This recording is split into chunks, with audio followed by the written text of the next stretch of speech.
देशों एवं टापुओं पर भेजा करती थी।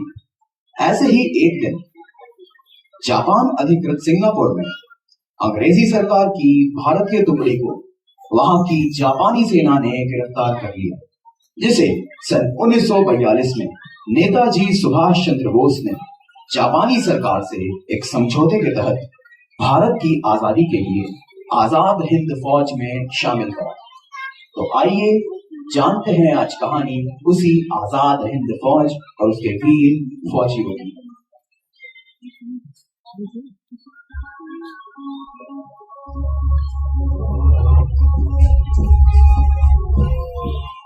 अरे बहारा, क्या हुआ? तुझे कुछ पता चला? किस बारे में? अरे बड़े साहब बुला रहे हैं। कहाँ पर? बाहर मैदान में। चल देखते हैं।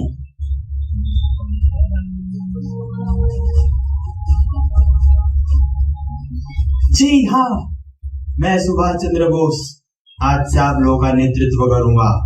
आपकी जापानी सरकार ने आप लोगों को मुझे सौंप दिया है, क्योंकि आप लोग मेरे भारतीय मूल के भाई बंधु हैं और मैं जानता हूँ कि जितना तत्पर मैं हूँ भारत माँ की पीढ़ियां तोड़ने के लिए, उतने ही तत्पर आप भी होंगे। तो आइए जुड़ जाइए आजाद हिंद फौज से।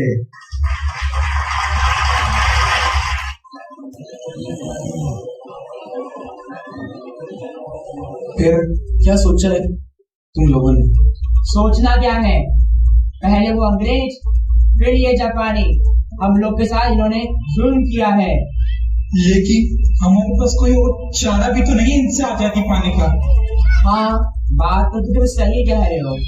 आज से हम सब आजाद के फौजी हैं। इसी तरह से सन 1942 में नेताजी सुभाष चंद्र बोस ने आजाद हिंद फौज का गठन किया।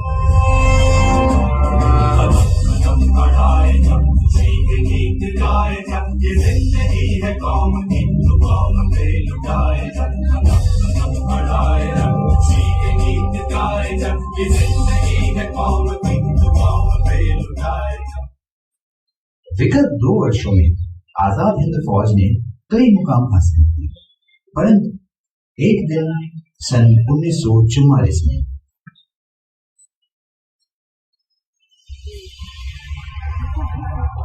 भाई, अगर इन अंग्रेजों ने हमारी बात नहीं मानी तो कसम भारत माँ की पहली गोली मैं चलाऊंगा। अरे गोली छाती विच चला पाजी, छाती विच।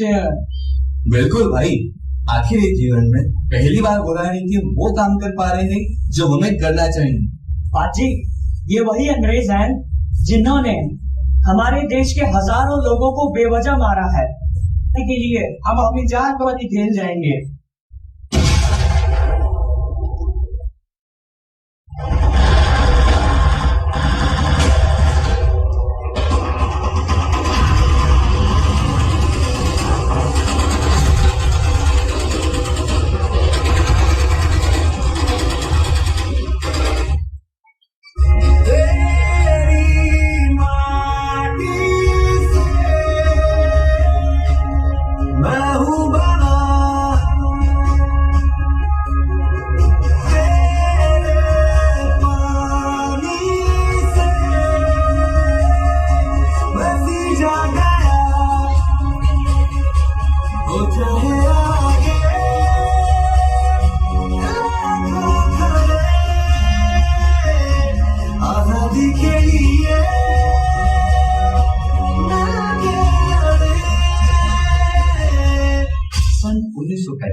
जापान के आत्मसमर्पण और नेताजी के प्लेन क्रैश में अकस्मात मृत्यु के बाद आजाद हिंद फौज के 15,000 सिपाहियों को बंदी बनाकर दिल्ली के लाल किले लाए गए।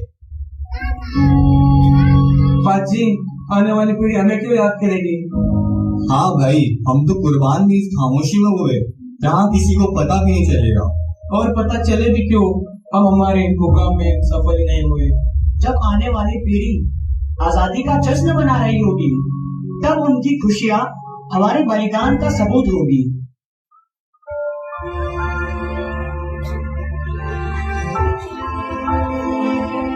You foolish Indians, तुम हमेशा गुलामी था और गुलामी रहेगा।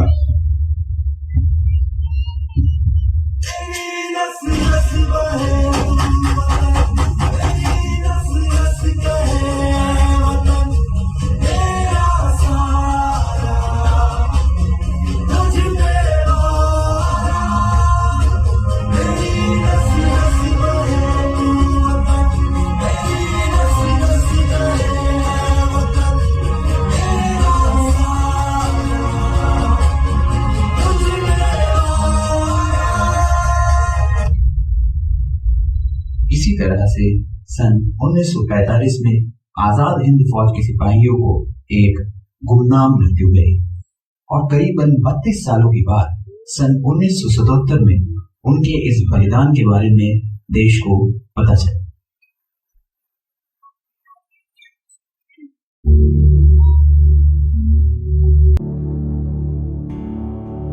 ऐ वतन मेरे वतन, ऐ वतन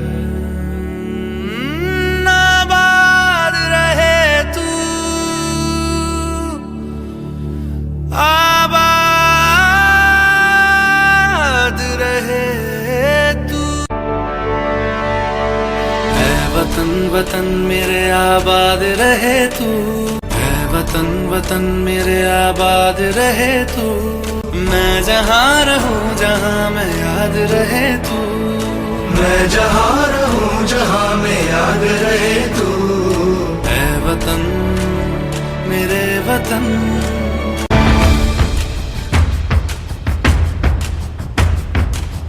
तुझ पे कोई गम की आँच आने नहीं दूं, तुझ पे कोई गम की आँच आने नहीं दूं।